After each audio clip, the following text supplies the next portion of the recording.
datang di program kami, di mana hari ini kita akan melakukan perjalanan mendalam untuk membedah sebuah konsep yang menjadi pilar berdirinya di setiap negara. Dari mana ia berasal, siapa pemenang sesungguhnya, dan bagaimana konsep ini membentuk denyut nadi di sebuah bangsa, khususnya Indonesia. Bersama kita ada sejumlah pemikir muda yang telah mempelajari sebuah artikel yang berjudul Analisis Teori Kedaulatan dan Implikasinya Terhadap Paham Kedaulatan Negara Indonesia berdasarkan Pasal 1 Ayat 2 Undang-Undang Dasar 1945. Mari kita simak diskusi mereka.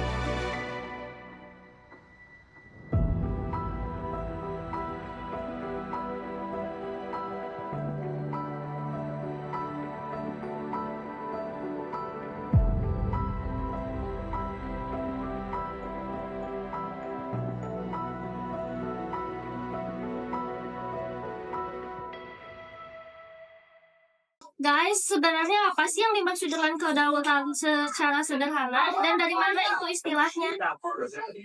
Jadi, kalau kita lihat di artikel, kedaulatan itu adalah konsep fundamental dalam ilmu politik dan hukum tata negara. Nah, secara harfiah, istilah kedaulatan berasal dari bahasa Latin, yaitu soveranus, yang artinya tinggi. Ini merujuk pada kekuasaan tertinggi dalam suatu negara yang tidak tunduk pada kekuasaan yang lain. Lebih baik datang dari dalam negara itu sendiri maupun dari luar. Jadi intinya, negara yang berdaulat itu punya kekuasaan paling tinggi untuk mengatur dirinya sendiri.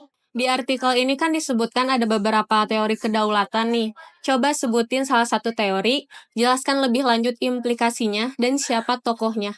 Oke, kita ambil contoh teori kedaulatan Tuhan. Teori ini beranggapan bahwa kekuasaan tertinggi dalam negara itu asalnya dari Tuhan. Implikasinya cukup besar loh. Karena penguasa atau raja dianggap sebagai wakil Tuhan di dunia.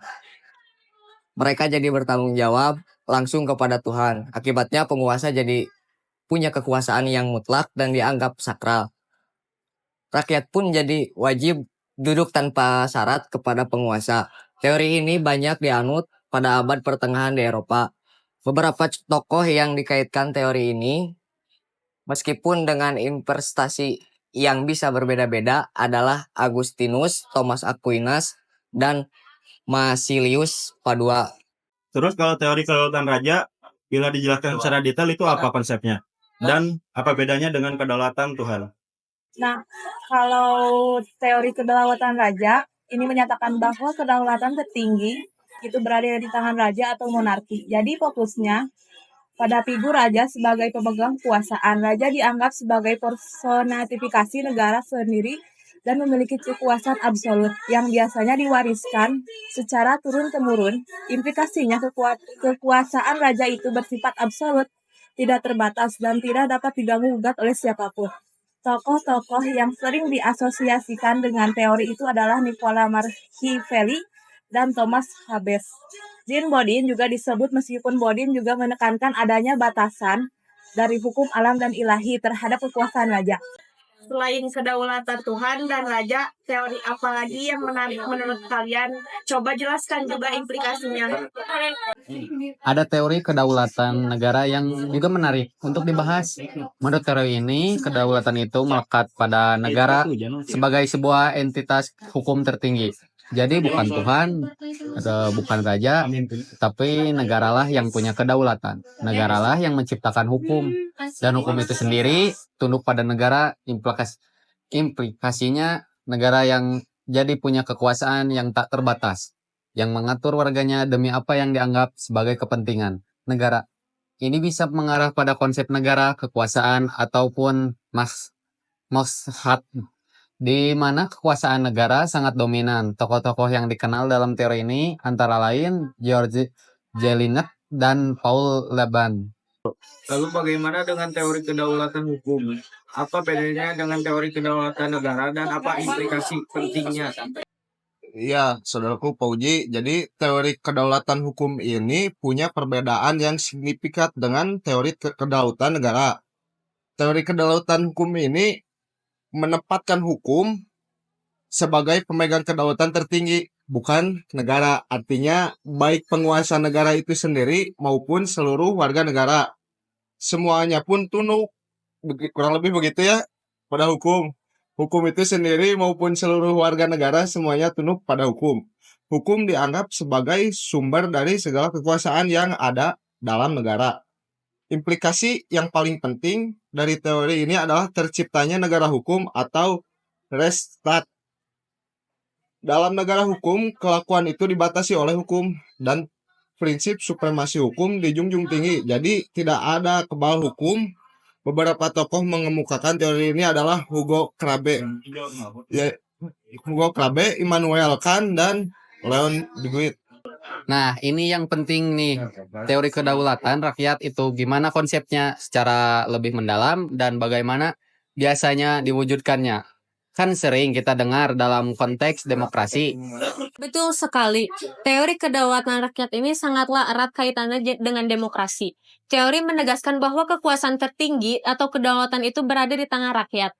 Jadi, rakyatlah pemilik sejati dari kedaulatan. Pemerintah yang ada itu menjalankan kekuasaan atas nama rakyat, dan karena itu harus bertanggung jawab kepada rakyat. Implikasinya sangat besar, yaitu mendorong terbentuknya sistem demokrasi di mana partisipasi rakyat dalam pemerintah diakui dan dijamin.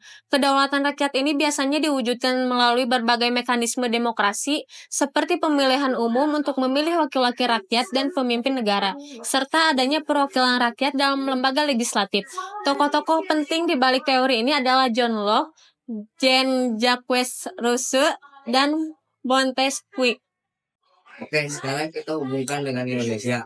Menurut Undang-Undang 1945, Pasal 1 Ayat 2, Indonesia menganut teori kedaulatan yang mana bisa dijelaskan lebih rinci maksud dari pasal tersebut. Pasal 1 ayat 2 Undang-Undang Dasar 1945 itu bunyinya kedaulatan berada di tangan rakyat dan dilaksanakan menurut Undang-Undang Dasar. Pernyataan ini secara eksplisit menunjukkan bahwa Indonesia menganut teori kedaulatan rakyat dan sekaligus mengintegrasikannya dengan teori kedaulatan hukum. Jadi ada dua aspek penting di sini. Pertama, frasa kedaulatan berada di tangan rakyat menegakkan bahwa sumber legitimasi kekuasaan negara itu berasal dari rakyat. Rakyatlah pemilik kedaulatan tertinggi. Implementasinya bisa kita lihat dan penyelenggaraannya pemilihan umum. Secara langsung, untuk memilih presiden, wakil presiden, dan anggota badan perwakilan seperti DPR, DPD, dan DPRD. Rakyat juga punya hak untuk menyampaikan aspirasi dan mengawasi jalannya pemerintahan. Maksudnya gimana tuh kedaulatan rakyat tapi juga kedaulatan hukum itu? Jadi begini, bagian kedua dari pasal 1 ayat 2 Undang-Undang Dasar 1945 yaitu dan dilaksanakan menurut Undang-Undang Dasar. Itu menunjukkan bahwa pelaksanaan kedaulatan rakyat tersebut tidaklah tanpa batas, melainkan harus berjalan sesuai dengan koridor konstitusi, yaitu Undang-Undang Dasar 1945 dan peraturan perundang-undangan lainnya yang berlaku. Ini mencerminkan prinsip negara hukum, di mana Undang-Undang Dasar menjadi hukum tertinggi di Indonesia, atau bisa disebut Supreme Law of the Land, yang mengatur sekaligus membatasi kekuasaan negara, serta menjamin hak-hak warga negara. Jadi, paham kedaulatan di Indonesia ini adalah perpaduan antara kedaulatan rakyat yang pelaksanaannya dibingkai dan dibatasi oleh hukum, atau bisa disebut konstitusi. Artinya, meskipun rakyat yang berdaulat, mekanisme dan prosedur kedaulatan itu diatur secara ketat oleh Undang-Undang Dasar 1945. Tujuannya untuk mencegah penyalahgunaan kekuasaan, baik oleh lembaga negara maupun oleh kehendak mayoritas yang bisa saja menindas minoritas, serta untuk menjamin ketertiban dan kepastian hukum. Paham? Di artikel juga dibahas soal kritik terhadap kedaulatan absolut. Kenapa ya konsep itu dikritik dan bagaimana relevansinya dengan Indonesia yang menganut kedaulatan rakyat dan hukum? Jadi konsep kedaulatan absolut yang sering muncul dari interpretasi ekstrim teori kedaulatan raja atau teori kedaulatan negara memang banyak dikritik. Alasannya konsep ini dianggap berbahaya karena berpotensi besar melahirkan tirani, penindasan terhadap hak asasi manusia, dan tindakan kesewenang-wenangan dari penguasa atau negara dalam konteks dunia yang semakin terhubung dan adanya hukum internasional, kedaulatan absolut negara juga semakin dipertanyakan, terutama kalau menyangkut isu-isu universal seperti hak asasi manusia, kejahatan perang, dan masalah lingkungan hidup. Relevansinya dengan Indonesia, meskipun kita menganut kedaulatan rakyat, prinsip check and balance antara lembaga negara juga menjadi mekanisme kontrol tambahan untuk mencegah pemusatan kekuasaan. Sebuah diskusi yang mencerahkan. Dari perbincangan kita tadi dapat melihat betapa kompleks dan dinamisnya konsep kedaulatan. Ia bukan sekedar istilah dalam buku teks, melainkan sebuah gagasan hidup yang terus diuji, ditafsirkan, dan diperjuangkan. Pilihan Indonesia untuk memadukan kedaulatan rakyat dengan kedaulatan hukum adalah sebuah jalan yang menuntut partisipasi aktif, warga negara, dan komitmen tak tergoyahkan pada supremasi hukum. Memahami berbagai teori kedaulatan membuka mata kita pada berbagai kemungkinan dan juga potensi risiko dalam penyelenggaraan negara. Tantangan ke depan, sebagaimana diungkapkan, adalah memastikan bahwa kedaulatan yang bersemayam di tangan rakyat benar-benar terwujud dalam keadilan, kesejahteraan, dan pemerintahan yang bersih serta bertanggung jawab. Perjalanan bangsa ini dalam memastikan dan melaksanakan kedaulatannya adalah sebuah narasi yang tertulis setiap hari oleh kita semua. Terima kasih telah menyaksikan, di mana kita akan terus menjelajahi ide-ide besar yang membentuk dunia kita.